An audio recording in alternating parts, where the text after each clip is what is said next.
ninakaw yung dalawang cellphone ni Yusek Lopez and cellphone ni Nicole. Ninakaw nila. Ayaw pa nila ibalik. Sabi ko, kakasuhan ko kayo ng robbery. Suhan ko kayo ng pagnanakaw. Of course, sino bang nag-aangkin ng House of Representatives? Di ba si Martin Romualdez lang naman? Anong sabi ni Joel Chua? Ni Congressman Joel Chua, kay Congressman Pulong Duterte, sundalo lang ako.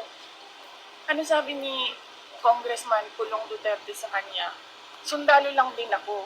Pero pag isang sundalo nag-abuso, lalaban yung isang sundalo. And you can ask Congressman Pulong Duterte. That's a direct quote sa sinabi sa kanya, Congressman Chua. Next question. And you know what? Kasi sinasabi ng doktor na parang i-settle na lang namin yung charges. Kung ano man yung charges. Martin Romualdez, ikaw magbayad ito lahat. Pag namatay ito, ikaw magbayad lahat.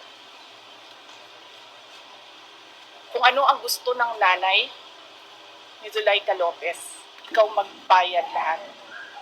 Kasalanan mo ito. Kasi gusto mo magpresidente, hinahabol mo ako. Tigilan mo na yung ambisyon mo. Wala nga buboto sa'yo. Wala. Ano na po mangyayari katapos mo dito?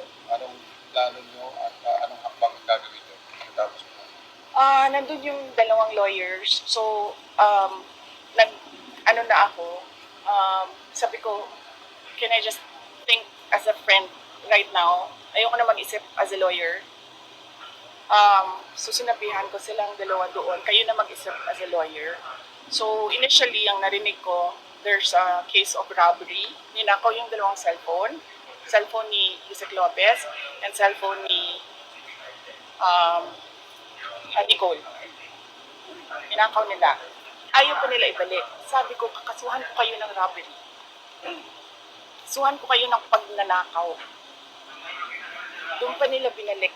Nung sinabi ko sa kanila, nagnanakaw kayo ng cellphone. Hindi namin alam kung anong ginawa nila sa cellphone, di ba? Kung saan nila sinaksak yun, kinuha kung ano yung mga information doon sa cellphone. Di ba paglabag yan sa karapatan ng isang tao to privacy ng cellphone nila? Hihingi kami ng tulong kasi hindi namin alam kung ano gagawin doon sa loob. Walang tumulong sa amin. Wala.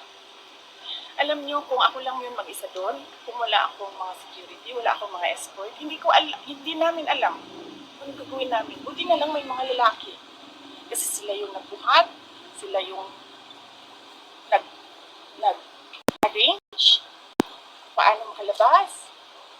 Wala talaga, nakatayo lang sila lahat doon. Meron pang mga naka-uniform, hindi ko alam kung anong uniform yun ng military ba or police, na tinatanong ko, sir, may sasakyan ba kayo? Sasakyan nyo na lang gamitin namin. Walang ambulansyang dumadating.